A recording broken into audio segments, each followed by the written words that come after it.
peut arriver à attirer l'œil du spectateur, mais aussi à attirer l'œil du jury, pour dire, voilà, j'ai peut-être moins de masse musculaire, un volume peut-être moins important, mais ma façon de me présenter, ma façon d'évoluer sur scène va vous faire prendre conscience que je suis là et va retenir votre attention. Donc une faiblesse, en fait, tu en fais une force par la façon de la présenter. Par la façon de la présenter, c'est...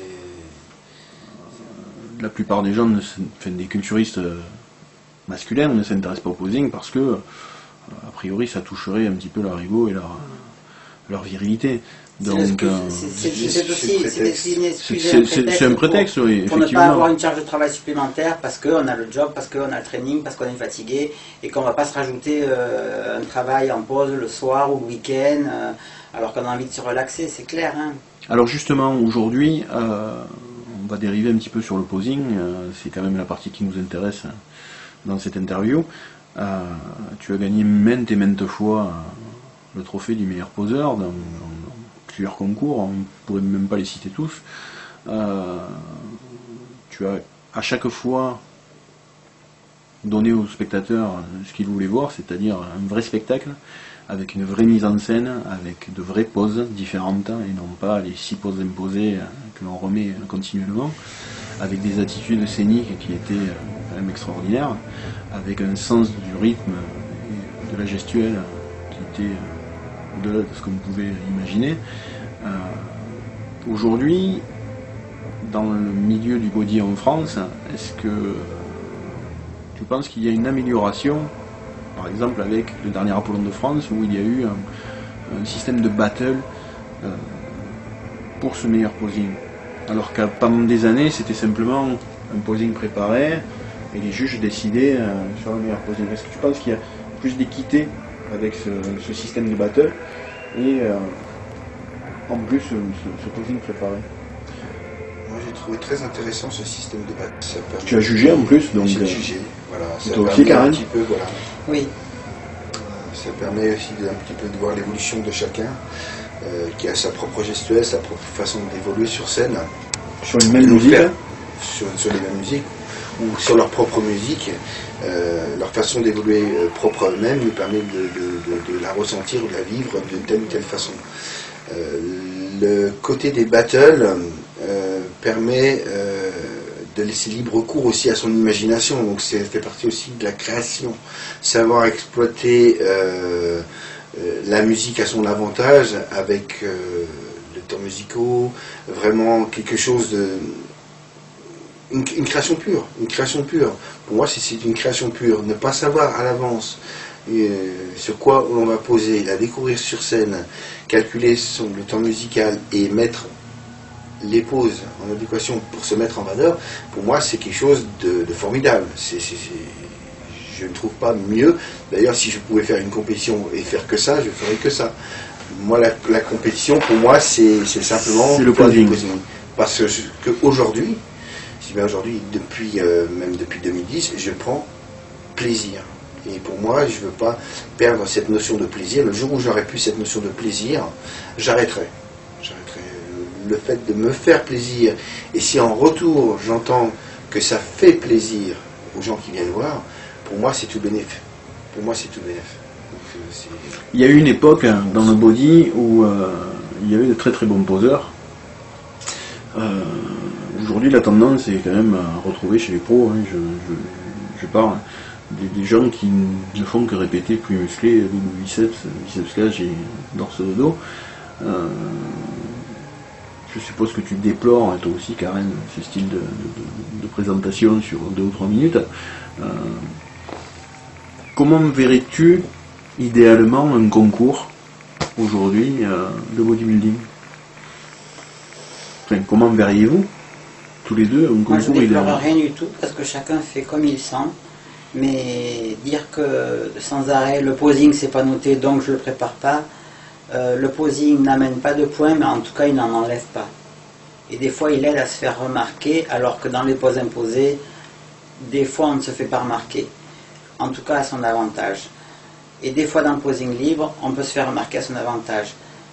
De toute façon, si on devait juger les compétitions uniquement sur les valeurs physiques, sèches, etc. Bon, je ne vais pas les répéter puisque tous les culturistes qui m'écoutent les connaissent. On aurait juste à montrer sa photo à l'inscription, on serait jugé sur photo. Je comprends que le posing n'a rien à faire dans une compétition.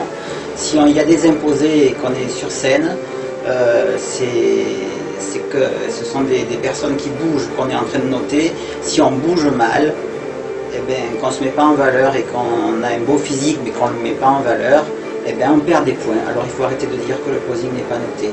Le posing, c'est la finalité de quelqu'un qui a pris conscience que les imposés étaient très importants, parce que se mettre en valeur, c'est quand même le but du jeu, hein. C'est pour ça qu'on trime au training et en diète.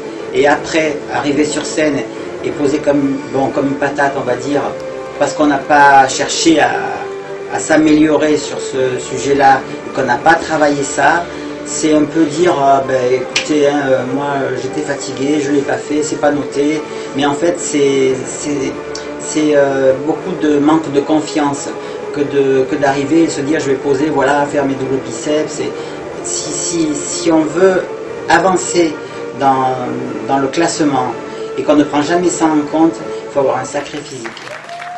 Parce que si on ne se met pas en valeur, même des très très beaux athlètes, si on ne se met pas en valeur, pour arriver à décrocher la première place, bravo. Oui, et puis il est souvent arrivé que des athlètes ayant un physique un petit peu en dessous de certains autres passent devant par une prestation scénique beaucoup plus agréable. Je l'ai vu un nombre de fois incalculable, ça. Donc effectivement, le posing, c'est une partie importante, du moins, de la prestation. Et puis ce qui marque beaucoup les spectateurs et les férus de culturisme, c'est quand même les bons poseurs. C'est pas toujours les premiers. D'ailleurs, tu as une phrase qui me plaît beaucoup, qui, je te laisse la dire. Mais on se rappelle toujours des bons poseurs, mais pas toujours des premiers. Exactement. Voilà. Et c'est vrai. Est-ce qu'il y a des poseurs qui vous ont marqué plus particulièrement? Alors là, je pose la question aux deux, que ce soit masculin ou féminin, évidemment. Hein. Dans l'histoire du body, est-ce qu'il y a des poseurs qui vous ont marqué plus particulièrement?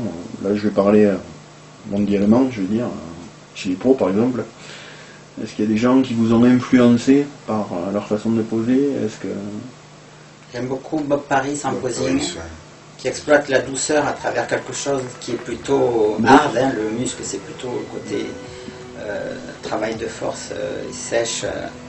Donc la douceur de Bob Paris en contraste du muscle, c'était très, très novateur. Hein. Il était gonflé d'ailleurs à l'époque de faire ce qu'il faisait. Il sortait des sentiers battus. J'aime beaucoup Juliette Bergman, qui avec un muscle développé reste soft et très gracieuse et très très féminine. Et toi, Steph? Bob Paris, entre autres, mais j'ai bien aimé aussi Lila Brada, beaucoup Lila Brada. Chez les femmes, bon, je suis un peu moins le body féminin, mais c'est vrai que Juliette Bergman, j'ai eu l'occasion de la rencontrer aussi, de suivre un petit peu son parcours. C'est vrai que de ce côté-là, elle a toujours laissé son empreinte. Au jour d'aujourd'hui, bon, tout le monde connaît Kay Green, son propre style, voilà, totalement tranchant, qui est différent, mais voilà, c'est sa marque de fabrication. Donc, il donne l'inspiration à certains, puisqu'on voit certains athlètes aussi reprendre un petit peu ses mimiques, ses enchaînements. Il y a un très pas bon forcément une bonne chose d'ailleurs, puisque ça fait partie du cadeau. Hein. Oui, voilà, tout à fait, c'est ça sa propre de fabrique. Et il y a un bon poseur sur le circuit actuel, je ne sais pas si tout le monde le connaît, il s'appelle Peter Molnar. Ouais. C'est un très très bon poseur, très artistique, très gracieux, très aérien. C'est quelqu'un que je trouve vraiment très agréable à regarder. Il a une très bonne gestuelle, il a une bonne mentalité.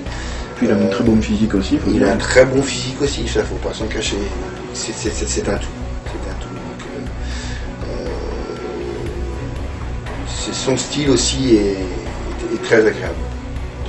Chez les Français, il y a des gens qui t'ont marqué, à part évidemment Francis Benfato à une époque. J'en ai bien un, je ne sais pas si j'ai le droit de le citer. Je l'ai j'ai découvert sur vidéo et j'ai découvert sur scène cette année. Voilà, il se trouve juste derrière la caméra. Voilà pour la petite anecdote. C'était pas vraiment ce que je pensais, mais bon. Voilà, autrement, non, il y a de très bons poseurs en France. Je pense qu'il y a beaucoup d'athlètes qui peut-être n'ont pas conscience, qui peuvent exploiter un potentiel qu'ils ont inexpliqué. Inexploité, je veux dire. Il y a certainement beaucoup d'athlètes qui n'ont pas pris conscience et qui n'osent pas. Et il y a beaucoup de gens, je pense, qui se gâchent alors qu'ils pourraient être mis plus en valeur. Et j'espère qu'il y a des gens qui évoluent aussi. Il y a des gens qui évoluent. Je pense à Romain Carrara, dont vous vous occupez, si je ne me trompe pas, et qui fait des progrès énormes au niveau posing. D'une année sur l'autre, ça a été quand même super flagrant, quoi. En fait, Romain est très intéressé par le posing et la façon de se mettre en valeur sur scène. Il se prépare physiquement très bien, et je voyais que sur scène, il cherchait à faire ce qui était le mieux, qu'il avait travaillé son posing, mais je voyais qu'il passait à côté. Donc quand il est venu me demander si je pouvais l'aider, ben, je l'ai aidé, j'ai dit ok, d'accord. C'est une éponge, ce gars, c'est-à-dire qu'il a tellement soif d'apprendre et de se remettre en question pour évoluer, que la moindre chose qu'on lui dit, il la garde en tête et il la travaille après. Ça mûrit et c'est comme un arbre qui fleurit. Il l'analyse et je crois qu'on n'a pas fini il n'a pas fini de nous surprendre sur scène. Ouais, je le pense aussi. D'ailleurs, il s'est jeté, excuse-moi, il s'est jeté dans les battles cette année à l'Apollon, alors qu'il a commencé la compète il y a très peu et qu'il ne savait pas poser du tout sans avoir, avant que je lui donne de directives. Donc c'est pas comme on va dire un vieux loup comme Christophe Ducos qui bosse qui bosse sur scène depuis 20 ans et qui enchaîne les imposés comme nous on marcherait, quoi. Et c'est vraiment un jeune loup qui aspire à aller plus haut et qui n'a pas du tout honte d'essayer, de montrer, parce qu'il a une telle niaque, une telle envie d'être sur scène avec les autres et de se perfectionner, qu'il le fait même en live, alors que ça aurait pu être une répétition, on va dire dans un gymnase. Et ben lui il va le faire en live et il n'a pas peur de se jeter à l'eau. Et ça, c'est chapeau, bravo. D'ailleurs, j'ai vu beaucoup de jeunes à l'Apollon qui cherchaient à améliorer leur posing et qui faisaient de très, vrai, très à l'Apollon, il y avait un bon niveau question posing, effectivement. Je pense que la jeunesse prend conscience de ça. J'ai été agréablement surpris de voir le niveau de posing de certains qui reviennent vers des posings des années 80. Hein. On sent dans les enchaînements qu'il y a une grosse influence de ces années-là et beaucoup moins des dernières années. C'était très agréable. Il y a un autre athlète aussi qui m'a beaucoup qui m'a impressionné, c'est le mot, Marc Chaussès. Voilà, nous on le connaissait déjà. Marc Chaussès, qui a de très grosses barrières. Pourquoi? Parce que lui c'est le type même du culturiste qui se dit je fais un sport de force, je fais la diète, c'est très dur, je suis sur scène, je suis pas là pour sourire. Ok, d'accord, passons. Mais en même temps, il aime beaucoup le côté de la mise en valeur du corps, hein, du physique, de la plastique. Et donc, un peu poussé par moi sur les battles, je l'ai inscrit donc au battle avec Olivier. Et donc, il ne voulait pas les faire parce que c'est un gars très timide. Qui pense qu'il n'arrive pas, n'a pas le niveau, etc. Exactement. Même s'il travaille énormément, hein, c'est un bourreau de travail. Il travaille énormément, mais il pense qu'il n'a pas le niveau. Alors ça, c'est beaucoup de culturistes, hein, parce que les culturistes, on se remet tellement en question. J'ai eu l'occasion de discuter avec lui dans les hors scène, pendant que les autres faisaient les battles, et c'est exactement ce qu'il me disait, qu'il n'avait pas le niveau, qu'il ne savait pas pourquoi il était là. Je lui ai d'ailleurs dit qu'avec un petit sourire en plus, il gagnerait énormément de points et que je le voyais arriver jusqu'en finale. Et c'est là que moi, il me répondait, je ne suis pas là pour faire risette au juge, je fais un sport de force. Bon. Petit à petit, il arrive un petit peu à prendre confiance, mais tout ça, c'est parce qu'il n'a pas trop confiance en lui. mais c'est un bourreau de travail au training. Et là, quand je l'ai vu dans les battles, prendre son pied au fur et à mesure, se lâcher un peu, comme je l'ai vu puisque je le connais aussi à côté, puisqu'il habite dans la région, je l'ai vu déjà poser comme ça pour rigoler. Et quand il pose pour rigoler, il pose magnifiquement bien. Et quand il pose pour la scène, il est tellement stressé et tellement timide qu'il se gâche à 50%. Et là, je l'ai vu un peu évoluer et il a fait de très belles prestations pendant les battles. Depuis que vous êtes, bon, toi Karen, tu es connue depuis le début hein, pour tes posings qui sont super travaillés. Depuis bien évidemment que tu as ce palmarès incroyable, tu as des gens qui viennent vers toi pour... Oui, j'ai des gens qui viennent vers moi pour me demander des conseils, si je peux les aider à se mettre en valeur sur scène. Et toi aujourd'hui, Steph, tu as des gens qui viennent vers toi aussi Ça commence. Moi, j'ai des athlètes qui commencent à présent, là, pour la saison qui vient, à me demander la préparation scénique là, pour des championnats internationaux. International, ça commence un peu à bouger de ce côté-là et les gens ont envie de développer certainement un côté... Ce qui prouve bien que tu es connu et reconnu par tes pairs. Oui. C'est grâce à nos petites puces. Ce qui a priori était au départ impossible à te faire. Pour moi c'était impossible, Même on a fait une démo donc, en 2010 en Suisse, c'est elle qui a monté la Corée et elle m'a demandé des choses et je trouvais ça vraiment pour moi impossible à faire. Alors que bon, avec du temps, de la patience, de l'écoute, de la persévérance, tout est possible. La motivation, tout passe. Donc, aujourd'hui, l'avenir pour vous, c'est quoi? J'aimerais bien encore pouvoir développer des choses, arriver à transmettre cette passion qu'on a. Pour toi c'est pareil, je pense que c'est arriver aussi à pousser les gens peut-être dans l'évolution personnelle, leur évolution personnelle du côté scénique. Ça pourrait être que bien pour eux et pour nous aussi. C'est aussi un échange de connaissances. En France, on a beaucoup de préparateurs. Il y a beaucoup de gourous de la fonte, de la préparation. D'ailleurs, dès qu'on gagne un championnat régional, on devient préparateur. Mais on n'a jamais eu de gens qui donnent des cours de posing. Est-ce que c'est quelque chose que vous aimeriez développer? Moi, je le développe depuis longtemps. On me demande depuis plusieurs années de préparer des posings. Plusieurs athlètes m'ont demandé depuis plusieurs années. Alors, je ne sais pas pourquoi ça reste assez underground. Les gens ne le disent pas. Moi non plus. Je ne cherche pas de reconnaissance. D'ailleurs, je ne pousse personne à faire quoi que ce soit. C'est les gens qui viennent vers moi. Et si les gens se sentent bien dans un posing très basique, tant mieux. L'essentiel, c'est de se satisfaire soi-même. Après, chacun a ses valeurs et chacun a sa façon de voir. Et je respecte du poseur le plus basique au poseur le plus évolué. Voilà, chacun fait comme il sent, du moment qu'il se sent en phase avec lui-même. Après, si la personne sent qu'elle peut évoluer sur une préparation scénique un peu plus poussée, ben oui, il faut le faire. Hein. Il faut passer par-dessus certains doutes et essayer de se perfectionner là-dessus si on en ressent le besoin. Si on n'en ressent pas le besoin, eh bien, il ne faut pas le faire. Hein. Ça, chacun doit faire comme il le sent.